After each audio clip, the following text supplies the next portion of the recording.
Welcome back to the show. Happy Manifestation Week. Honestly, it is the week that I have been the most excited about through our entire Best Self Challenge. I am fascinated by manifestation. I love this topic. What I want to get out of every interview that I do is to find out what it is about this person that made them transform their life and achieve their dreams, achieve success when most people do not. Because my biggest motivation is making the most of this life that we get to live. Like, I have no idea what happened to me in a past life that made me like this, but I have this massive fear of getting to the end of my life and wondering what could have been, what could I have done differently, what life could have been like if I had only tried more or had different beliefs, was less afraid. And I really feel with my whole being that my purpose is to help you make the most of your life too. And we mean this very buzzy, trendy word manifestation to mean this one kind of practice or vision board or journal prompts.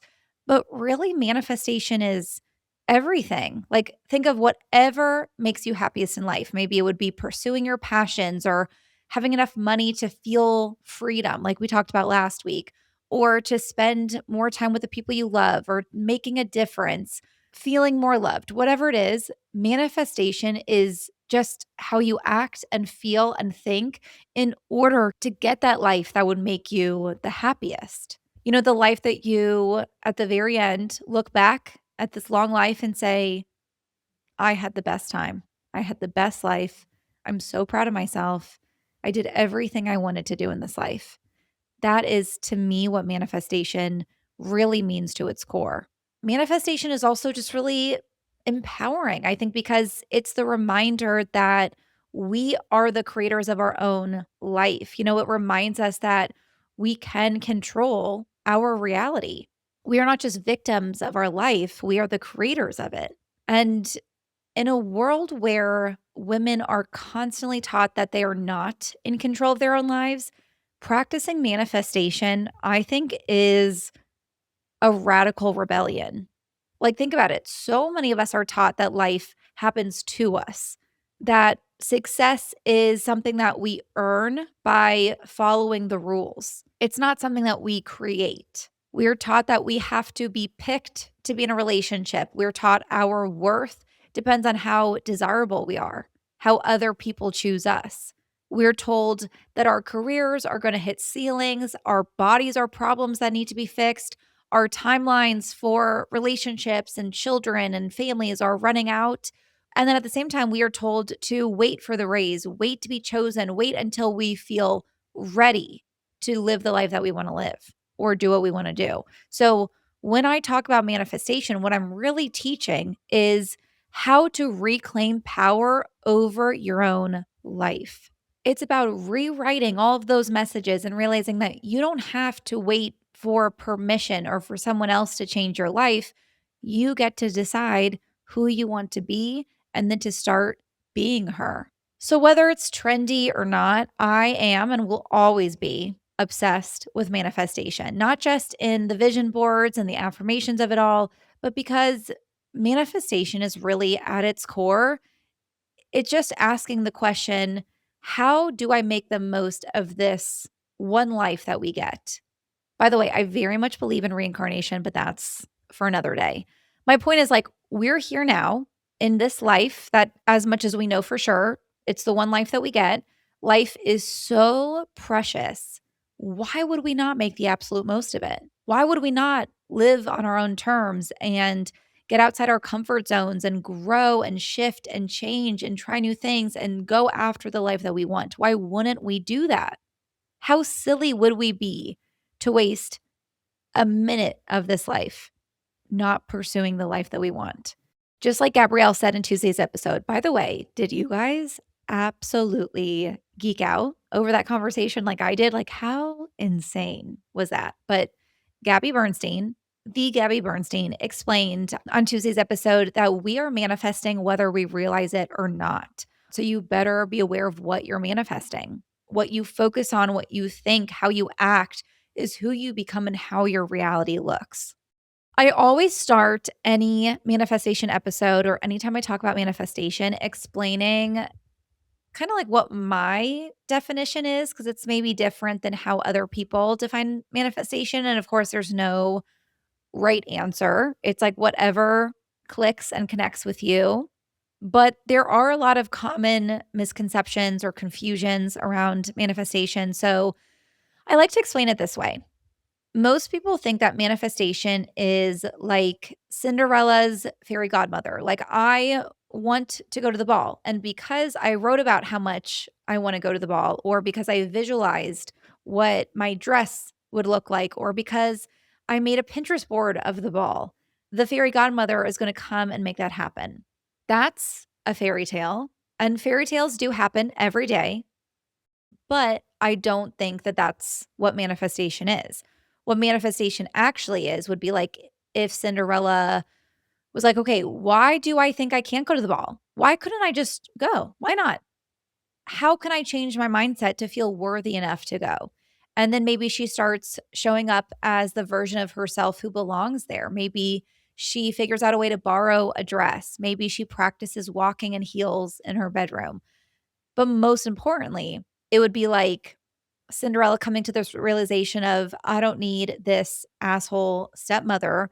What do I need to do in order to move out and never see her again and be able to choose to go to the ball by myself? Like, manifestation is kind of like the 2026 feminist version of Cinderella. So, today I'm going to share with you 5 power moves that you can take with you into 2026 so that by the end of the year, you will actually notice a difference in your life. I want to start off giving you a question that I want to be front and center and the top of your brain every single day. And that question is, did I actually choose my life or did I just live the one that's happening to me? And today, we are going to talk about how to choose your life. So, here are my 5 power moves that will change everything for you this year. Power move number 1 is to break up with past identities. And I mean literally break up with them. What no one ever really talks about with manifestation is that an inevitable part is actually grief. We talk about, becoming our best selves or becoming that girl. Like, it's this upgrade that you can download overnight. Like, you can simply just step into this prettier, newer version of yourself without acknowledging that by definition, that means that you are leaving something behind.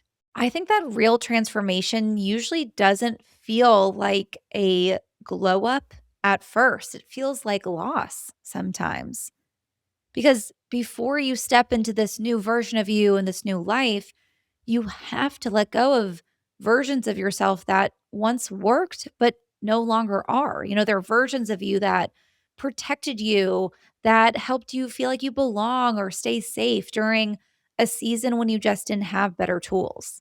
Most of the things that are holding you back from the life that you want are not your flaws, they are your coping mechanisms.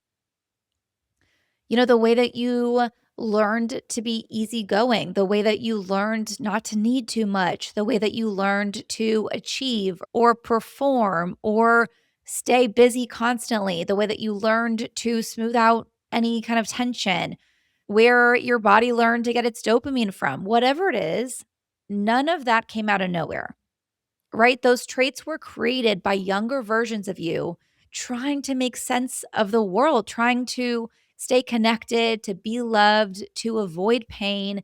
And we talk about these as like limiting beliefs or blocks, but that's not the full picture because those traits, those strategies formed because at some point your nervous system understood them as keeping you safe. But then over time, they kind of quietly became the things that are keeping you stuck, especially as women. I mean, we learn to adapt so many identities as a means of survival, whether it's literal survival. I mean, especially as women, we are constantly having to worry about staying alive, staying out of danger, Or maybe it's a more subconscious survival, like in social circles. Like some maybe common identities that you might associate with or relate to are, like the low maintenance girl who is so easygoing and she never asks for too much. She's flexible, she's easy to love, right? Then there's people pleasing is such a common one. Someone would rather suppress every need that they have, every opinion, every thought, every request, every need in order to risk disappointing or upsetting someone else. There's also maybe the high achiever who feels safest only when she's super productive or super impressive, who doesn't know how to stop or rest without feeling like she's not worthy. Or, for example, like I want to apply this identity thing to your goals, your resolutions for 2026. Let's say you want to get healthier and you can set all of the New Year's resolutions. You can have your workout plan, your diet, buy all these supplements. But if you are holding on to an identity that you are the unhealthy girl, or even there's a version of you still there that normalizes burnout and ignores signals from your body or believes that rest has to be earned, you're still identifying as someone who prides herself on powering through, pushing through, prioritizing work over everything else, whatever it is, your body will keep responding accordingly. If you want to manifest a loving, secure relationship, this is a common example. You might be holding on to this identity that learned not to need too much. Like there's like a part of you that believes that being really easygoing and not asking for too much is the price of connection. Maybe like asking for clarity or consistency or vocalizing your needs will risk abandonment. Love is something you have to be chill about in order to keep. So you can say that you really want a healthy partnership. You can go on dating apps, but if you're still being loyal to this identity that equates need with danger, you will keep attracting relationships where you are chosen partially or inconsistently. If you listened to Tuesday's episode, you heard me talk about my identity as the girl who was always liked. And Gabrielle walked me through this very powerful healing exercises. And maybe you can relate to this. Maybe you want more responsibility or more visibility or more success, but there's this identity that you have to be perfect or polished in order to be loved. Or maybe you feel like more attention will attract more criticism and therefore lack of acceptance, lack of love, which is a core human need. We need to be loved, we need to be accepted by community. You can dream about this bigger life, but if you're still protecting yourself from being misunderstood or not liked, you will just keep manifesting opportunities that never quite get you there. That is 100% what I'm working on right now for myself. So these identities don't just disappear because you set an intention or a goal. We subconsciously hold on to them even though they are costing us the life that we want because they once earned us something valuable. They earned us approval, belonging, safety, love. Many people do not stay stuck because they don't want more. They stay stuck because they don't want to abandon the version of themselves that once helped them survive. And breaking up with that version of yourself isn't going to feel super empowering or glow uppy or sexy at first. It might feel disorienting. This is where that grief comes in.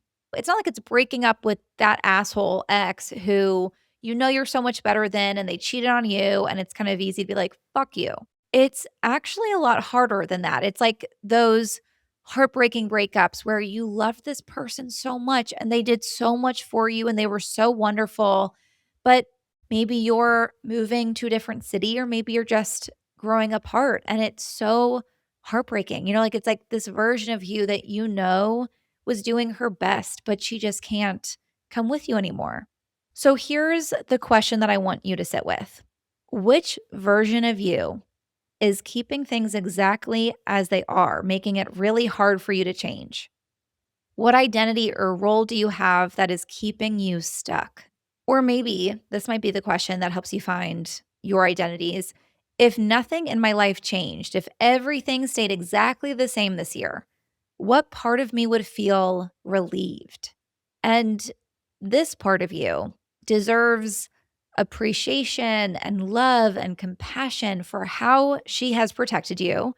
But sometimes the most loving thing you can do is to let her rest, allow a new identity to take over. And then I want you to ask one final question. And this is the actionable part. Okay. What is one small behavior I could change that can gently challenge this pattern, challenge this identity without blowing up my life, without it feeling so drastic and so difficult? All you need is just one small action step that will signal I am no longer the same. Maybe, it's asking for clarity at work instead of staying quiet next time you're confused or unsure. Maybe it's prioritizing rest. Maybe it's naming what you actually want instead of downplaying it. The goal is just to interrupt this identity pattern just once. That is how you begin to lovingly and gently break up with that old identity. Tell them it's not you, it's me. And we will talk a little bit more about some action steps that might help later in the episode. Power move number 2 is to beat same year syndrome. Same year syndrome is what I call what happens when we begin every new year being like, I'm going to change my life this year, new me, all that crap. And then our year looks exactly like the previous year. Nothing ever changes. Maybe the needle inched forward. Or sometimes the surface details do change. Maybe you do get a promotion, maybe you move cities, maybe you have a different routine, but somehow your life feels exactly the same. Like you're not any happier or healthier. You have the same stress that just shows up from different triggers. You feel the same amount of exhaustion. You feel the same frustration, the same distance away from whatever you consider your dream life to be. Like it's the movie Groundhog's Day, but instead of the same calendar day or year repeating, it's like the same emotional year. Even if the details shift, the feelings stay the exact same. This usually happens because of your nervous system. Your nervous system is not designed to make you happy or successful. It is designed to keep you alive. Okay. At the end of the day, we are animals just like all the other animals on earth, and our survival mechanisms are really freaking strong. And from a biological perspective, survival has very little to do with fulfillment and joy and everything to do with predictability. Your brain is essentially a prediction machine. It loves sameness. Its primary job is to reduce uncertainty by relying on past experience. So anything that is familiar, anything that's comfortable, this signals safety, even if those patterns themselves are not good for you. But this is why change can feel really threatening, even if it's something that you consciously really want. Your brain will resist any and all change. For example, if you've been really stressed, your system learns to expect it. You can change and shift your circumstances all day long, but your brain will find all the things to be stressed about. If maybe you learned that love is something that is inconsistent, having consistency can feel unfamiliar. Maybe you interpret a potentially good partner for you as boredom or as lack of chemistry. This happens often. The nervous system doesn't distinguish between familiar pain and unfamiliar pleasure. It chooses what it knows over what it hasn't learned how to regulate yet. So your brain prefers familiar pain over pleasure if it's unfamiliar pleasure. This is how same year syndrome happens. You do not consciously choose to repeat patterns, but your nervous system is doing it for you. So let's say, even if you're making changes and maybe you do get a new job, but you feel the same burnout. Maybe you're in a new relationship, but you have the same anxiety, the same issues in your relationship. Maybe you have different goals this year, but you feel the same amount of pressure.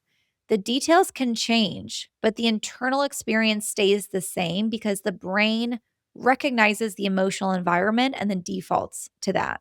But a lot of times also things don't change. Again, this is why we can go year after year of not seeing any real change in our lives because anything different or uncomfortable or new is scary to the brain. So, in order to beat same year syndrome, you have to have more than just resolutions and affirmations and vision boards. You have to have strategy to show the nervous system new evidence and get it used to that new evidence. So, for example, maybe every year in the past, you've started New Year's saying that you're going to prioritize your health this year, right? And you're going to lose weight and you're going to heal your symptoms. That same year syndrome is particularly strong with this goal. I feel like this is a common one I hear year after year, and people typically don't feel that much change. On the surface, and maybe what you might have been told, is that it seems like it's a motivation problem. That's what a lot of coaches or fitness programs or whatever would say. It's just your lack of motivation. You're just not motivated enough, but it's actually a nervous system issue. Your nervous system is wired to stay the same, to hold on to the same amount of body weight, to identify as an unhealthy person. So here's how you give your nervous system new evidence to retrain it. Instead of asking your body to go through this massive sudden change, totally transforming your routines, new evidence has to be very subtle and small. So it might just look like incorporating a form of movement to start that doesn't feel super new, but will slowly build up the habit of movement. So maybe that means walking 10 minutes more than you normally do. Maybe that means, if you're starting from zero, you are adapting movement around your current routine. So you're just doing squats while your coffee brews, not going like all in on super intense workouts all of a sudden. Maybe it's strength training twice a week instead of going all the way to 6 days a week. Leaving the gym after 20 minutes on purpose while you still feel good so that your body learns that movement doesn't have to end in exhaustion or failure, which it will really resist. For some people, the nervous system learned to fear change because it actually did interpret that as danger. If every attempt to get healthier before has been really obsessive or shame based or restrictive, the nervous system, of course, associates health with stress. So when you try again, your body is going to resist because it's like, nah, we are not going back there. That was extremely stressful. We're just going to stay here with our same routines and our same habits because we know that that's safe. So instead of going all in on the super intense, super restrictive, 75 hard, whatever it is, it genuinely will serve you more. It will shift your nervous system when you do gentle, subtle things like prioritize sleep or just focusing on eating enough healthy foods, not restricting anything, but making sure you're getting enough to signal abundance to your nervous system. These are all small signals that health doesn't have to equal stress anymore. And over time, your nervous system will shift what it expects and you can work more and more on your goals. You simply train your nervous system to expect something different through really small, consistent shifts that will inevitably lead to massive change. Power move number 3 is to act like the main character before you feel it. Okay, this power move might sound initially a lot like fake it till you make it, but I think it's really one of the most powerful action steps of manifestation to actually create your reality. We often think that these big moments of our lives or these big decisions or moves are kind of like sitting at a stoplight. Like, as soon as we feel fully ready or fully confident or fully prepared to launch the business or join the gym, the red light will suddenly switch to this massive green light telling us to go for it. Like, readiness and confidence is this green light, and then we are allowed to move. So we spend our lives waiting at the intersection with the red light, waiting for it to turn green. We wait and we prepare and we rehearse and we get ready and we think about it and we visualize where we're going to drive after the light turns green. And that's all great. The only problem is the green light never actually comes. We, in reality, have this order totally mixed up. We think that feeling fully ready or fully confident in something is the prerequisite of the action step, but in reality, it's the byproduct. Confidence or readiness is not the cause of change, they're the result of it. You don't feel confident and then you do the thing. You do the thing and that makes you confident. This is where so many people get stuck in the same cycle. They tell themselves they will launch the business once they feel fully ready, once they've done all the education and have more experience. Once they feel fully ready and confident it will go well, then they'll launch the business, right? Or they will join the dating app once they're fully healed, once they've lost weight and they feel super confident. They will join the gym when they feel ready to. But what you're really doing here is you're outsourcing your agency to a future version of yourself that can only exist after you act first. So, in other words, you're going to be stuck at the red light forever. This is really hard to remember that the light's not gonna turn green. Okay, like, I have to tell myself this all the time to feel the insecurity or the doubt or feeling unready and unsure and doing it anyway. If I didn't, I would not have a podcast, I would not have a workout routine, I would not be in a relationship, I would not have moved to LA. If I waited for that green light, my life would look nothing like it looks now. And even with all the practice of feeling the fear and doing it anyway, I still have to tell myself this all the time. So, what I like to do and what I want you to do is to act like the main character of a movie. Think about like if you were watching the movie of your life and you know that movies have happy endings, or at least the ones that I let myself watch, what would the main character do? If you're watching this movie, you knew a happy ending was coming, what would she do? She is not gonna sit and wait until she's fully ready, or else that would be a super long and boring movie. You gotta trust that the happy ending's gonna be there no matter what, and act like the main character, even if you don't feel like it. Acting like the main character doesn't mean being super fearless and dramatic or impulsive, okay? It means making decisions as if you trust yourself and just not waiting until you feel ready or confident because you know that's not gonna come. I like to ask myself, in these moments where my brain goes to, "Oh, you're not ready yet to do this. Oh, you're not gonna be good enough." I like to ask myself, if I trusted my happy ending, what would I do right now? Or what's the next move that I would do? People who seem confident are not more certain or more smart than anyone else. They're just more practice at moving through uncertainty. They can handle discomfort, missteps, imperfection better. That is what confidence is not the lack of imperfections, but being okay with and then handling the imperfections that come.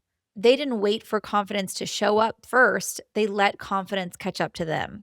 I was actually thinking about this because I was doing a Q&A on my Instagram a few weeks ago, and someone asked something like, "How are you so confident? I wanna be as confident as you." And I really thought about it because I do not immediately, instantly identify as a confident person. Like, my first reaction was to go, "Oh my god, no, you have no idea. I'm so insecure about XYZ." But then I was like, actually, I am extremely confident, not because I feel like everything I try or do is going to turn out amazing, or because I have no insecurities, or because I feel fully worthy all the time, but actually because I'm good at wanting something and doing it, no matter how uncertain or how unconfident I feel. And doing it makes me confident. That is the definition. And yes, acting like the main character before you feel like it will make you uncomfortable, but I want you to start seeing the discomfort as the green light you're waiting for, not confidence. Power move number 4 is to shift out of urgency and reaction. I have come to realize that urgency is like one of the best words to describe everything about our world and our inner worlds too. Like, don't we all just kind of have this like constant underlying urgency? We have to move really quickly, respond immediately, rush constantly. I am constantly rushing all day, every day. I feel like whether it's rushing to my workout, rushing to get ready for a meeting, rushing to get back to someone's email, like even if I am taking my time, there's still this immediacy to it. Like I'm a notoriously bad texter. because I do not get notifications. You might have heard me talk about this in other episodes. I do not have notifications for my texts. I'm trying really hard to only answer text messages on my own time when I choose to go check my text messages, not letting my phone tell me when it needs my attention. Even still, that feeling when I see, oh, I have however many messages, it's like this urgency of like, oh, there, I need to do this immediately. It's like this pull towards urgency.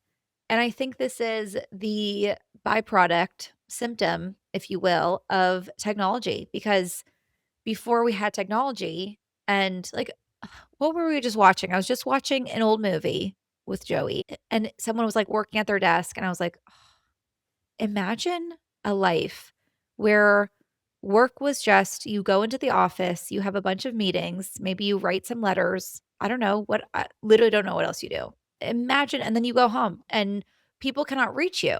Like, even business used to be so much less urgent.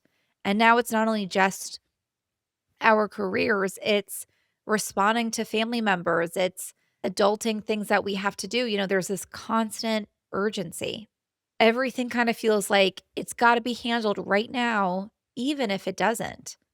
And living this way 24/7 as we do creates this subtle, kind of persistent tension where silence or stillness or calmness feels really uncomfortable. Rest might feel unearned or like something's wrong. Like, I used to be at a place where if I was resting, I'd be like, I'm definitely forgetting something. I should be doing something right now.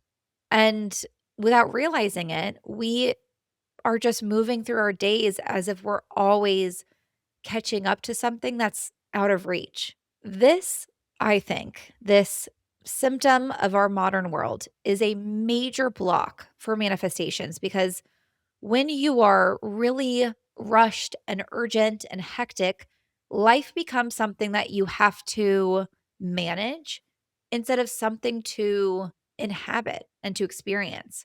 Urgency, our bodies understand that as we're in danger, something is at risk.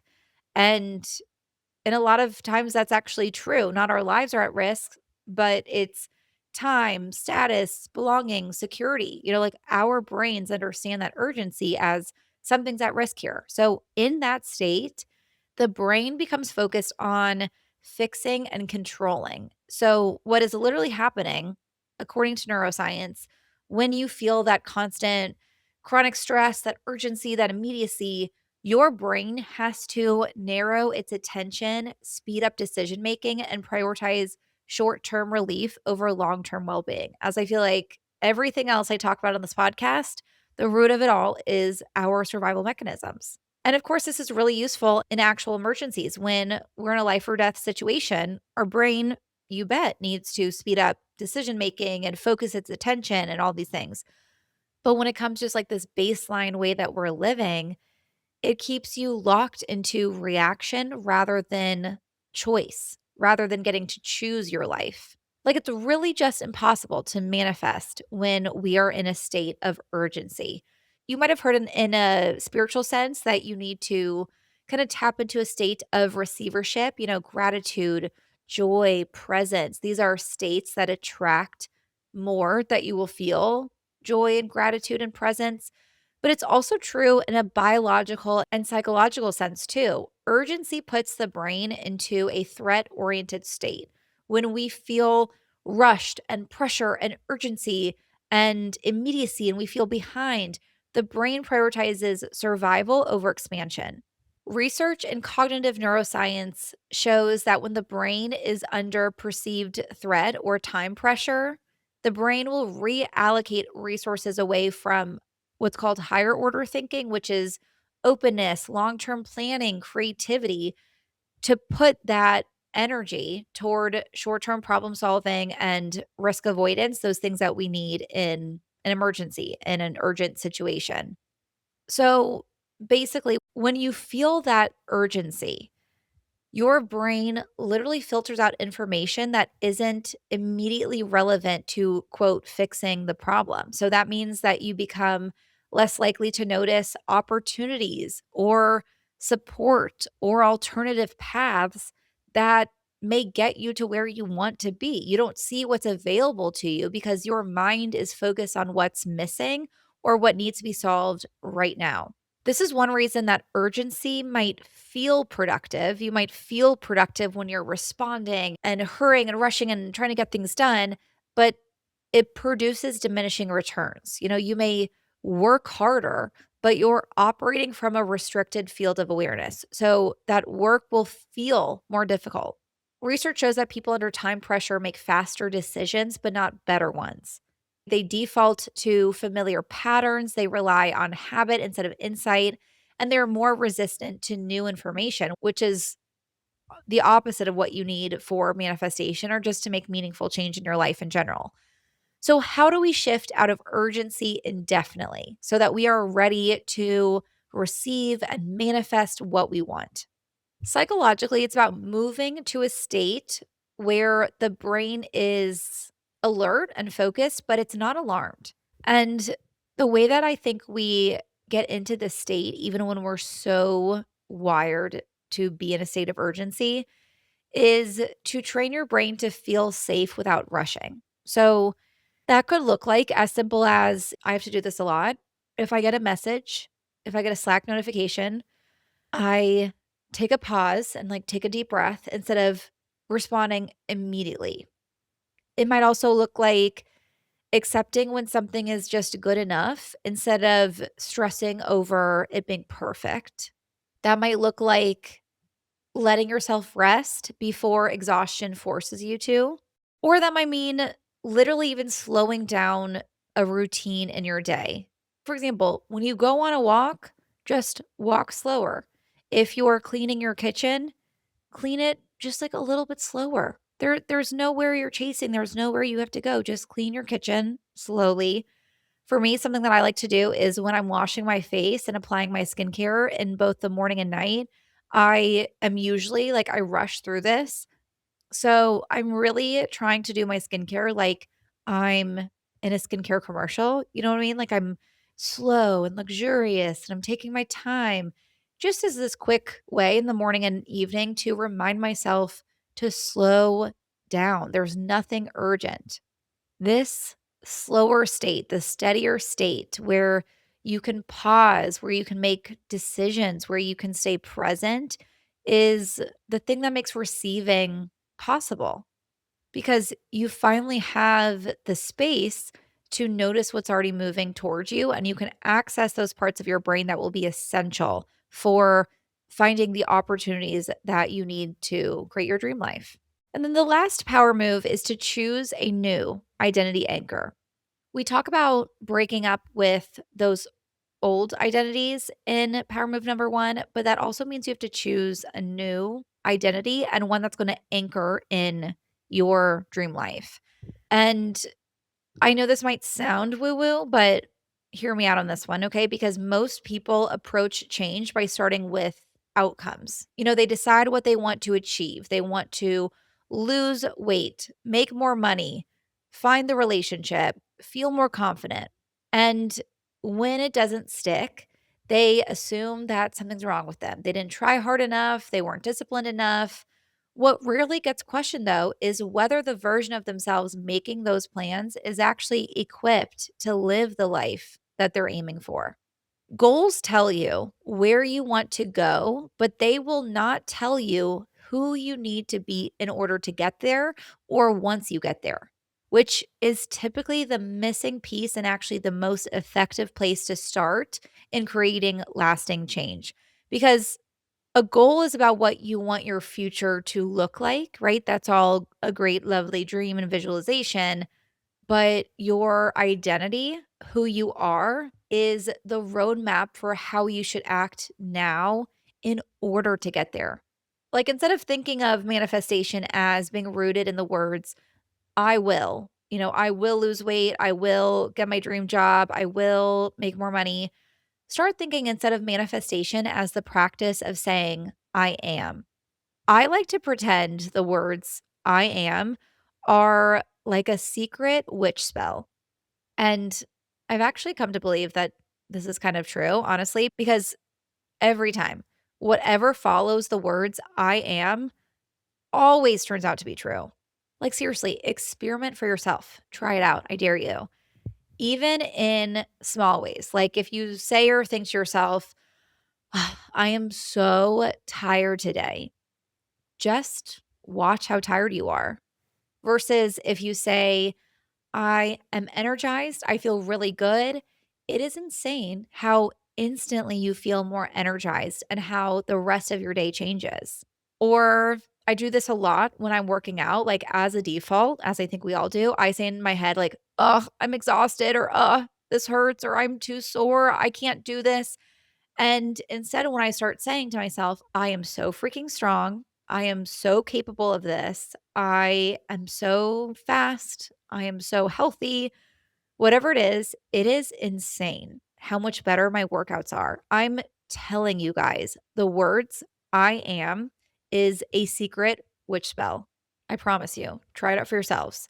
So, what I want you to do, in addition to just being really freaking careful what follows I am, what you're saying, because God forbid we are manifesting things that we don't want with this witch spell, and also using that to your advantage. If you want to feel different, if you want to act different, change what follows I am, and your reality will change.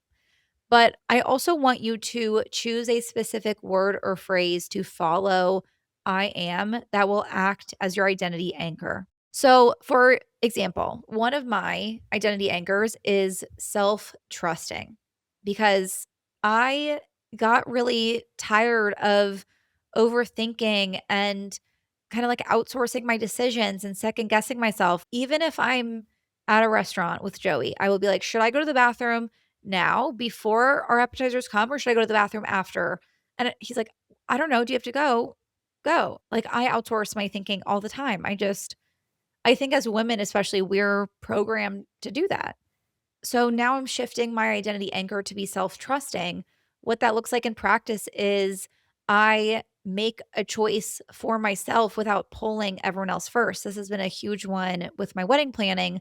Of course, I want my fiance's opinions, but normally it's, whatever you like, but I will always ask him.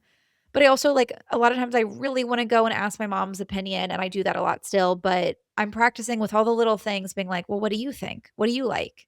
Don't ask someone else, just sit with it for a second, see what comes up for you. Or maybe it's just like I trust myself to figure something out even if I feel uncertain. When I start to feel that lack of certainty, I tell myself, I am self trusting. I trust myself. And then over time, this anchor changes how quickly decisions happen and how much mental energy they cost. I actually become more self trusting. So, in other words, like your identity anchor is not a personality trait, it's not like a vibe, it is a decision making reference point. It's kind of like the version of you that you return to when things maybe feel unclear or emotional or hard, so that instead of living out of habit or really trying to force an outcome, you instead just start asking yourself whether it aligns with this certain version of you, with this identity. And I swear choosing identity anchors will be so much more effective than just goals. Because let's say, for example, like your goal is to work out more, and it's all fine and dandy until you hit this rough day in the middle of February or something where you don't have the time or the energy, or maybe you're feeling sick. Not working out on this day will feel like, shoot, I am off my goals. I'm already failing. This was a bad day. And that will affect your momentum. That reinforces the identity that you are not someone who prioritizes fitness, that you are not someone who can reach this goal. Or maybe, you do say, okay, my goal is to work out, even if I feel like shit, even if I'm sick, even if I'm overwhelmed and tired, whatever. I said my goal is going to work out, so I do work out. And then you force yourself into this workout that just like over spikes your cortisol, does not feel good for you. It just makes you feel like shit. But let's say instead that you weren't as focused on this specific goal, and instead you were focused on your identity anchor. Maybe your anchor is balanced. Let's say you are balanced. The best, highest, truest version of you is balanced, has balanced health. So now you can ask yourself, okay, what decision today would make me feel the most balanced as a balanced person? what would I do during this busy day or when I feel sick? And maybe the most balanced option is to skip the workout because your body is exhausted and it needs a rest day. Maybe the more balanced option is to fit in a walk on your lunch break. Maybe the most balanced option that day is to say, you know what? Work can wait. I need to prioritize and get a good workout in for my body. The action can be different every day. In fact, it probably will look different. And that's where focusing so much on goals can kind of be a little tricky. It doesn't allow for flexibility in your life. Instead, you are focused on your identity, who you are, how you show up. And then over time, that lens simplifies decisions that might have used to feel really exhausting because you are no longer negotiating with yourself from scratch every single day. Should I work out or should I not? It becomes a lot easier. And that is why I love identity anchors because they last even when your motivation doesn't. On your really bad days, your busy days, your tired days, the days where you're in a bad mood and you just don't have the motivation or momentum, your identity anchor is still there. So, to find the right identity anchors that will change your life, it is typically related to the identity that you're breaking up with from power move number one. So, let's say you're a people pleaser and you notice that this is the main thing holding you back from your happiest, fullest, best life, right? Maybe your anchor is honest. I am an honest person. And that means honesty to yourself and to other people. So, you start programming that I am honest, I'm an honest person, I'm honest to myself, I'm honest to other people, and you start telling the truth. You start naming discomfort instead of managing it silently. Maybe you speak up before resentment builds. Maybe you stop smoothing things over just to make things easy and you start vocalizing your needs. That becomes your identity over the people pleaser. Or if you are that overly productive person that deals with a lot of toxic productivity, maybe your identity anchor is rested. I am rested. So, living as a rested person means planning rest instead of collapsing into it because your body forces you to. It means maybe closing the laptop when you said you would, even if something is still unfinished, God forbid. It's protecting your sleep and recovery as much as possible. Those are your non negotiables. Over time, this anchor changes how you will experience your life because you are no longer showing up depleted. And then your identity, without even trying to think of your anchor, starts to actually shift to, instead of I need to be productive, it's I am a rested person. I prioritize rest. So let your anchor inform your smallest choices in your day. And I promise you, the pace of your life will begin to shift. Patterns will absolutely transform and progress will kind of speed up like a snowball. It will start getting more and more and more. So, those are 5 power moves to get you started. If you follow these 5 things, I promise you, you have Josie Santee's stamp of approval. By the end of 2026, your life will be noticeably better. You will have manifested so many things. You don't need to go fix your entire life after listening to this episode. You don't need to make some dramatic reinvention overnight. If anything, I hope that this episode gives you permission to maybe stop trying so hard and instead just pay attention to how you are living your current life right now, knowing that all the little ways that you are living today is what is manifesting the future. The point of all this, the point of manifesting that I want you to remember is just to live in a life that actually feels like yours. So keep that in mind as you're implementing these power moves. If this episode hit for you, if it resonated with you in any way, if it helped you, even one little nugget, I would love for you to leave a comment on Spotify. Tell me which power move you are taking with you, or maybe what identity anchor you're choosing. Let's give each other some inspo. I say this every time, but I really read every comment. I screenshot them because I love you guys so much and I love hearing from you. I mean, the whole reason I'm doing this is to build a community that we need and getting that two-way street from you means the world to me. I can't express it enough. Same thing with leaving a super quick Apple review if you're listening on Apple Podcasts right now, or even if you're not, going over to Apple Podcasts to leave a review. It is the easiest way to support the podcast. Guys, I haven't heard from any of you on Apple Podcast, I think since like November. So do it for me. And I promise it helps me so much when I know which episodes resonate with you guys, what you want more of. So I will continue to be super annoying about it. Every episode you will hear me say that. So sorry in advance, but it just means so much to me to have a two-way conversation with you and to hear your feedback, your ideas, your thoughts, your takeaways. That's the reason I do this podcast, is to form this connection with you that sitting behind the mic, I don't always get to feel. It can feel a little lonely, so I'm going to keep being annoying about it, but thank you for being here. Thank you for listening so thoughtfully. Thank you for choosing to live your life on purpose. And thank you for coming with me for the best self challenge. This was an amazing month. I hope that it gave you so many tools and inspiration and insight to really make 2026 your best year, the year that you start feeling that life is happening by you instead of to you. It was such an honor to start my year with you, and I will talk to you on Tuesday. I hope you enjoyed the episode. I know I sure did. Please do not forget to rate, review, and subscribe. It really makes a huge difference for our show so we can keep growing and bringing the content that you love. If you want more info, you can find us at the Evergirl Podcast on Instagram or theevergirlpodcast.com. Talk to you next week.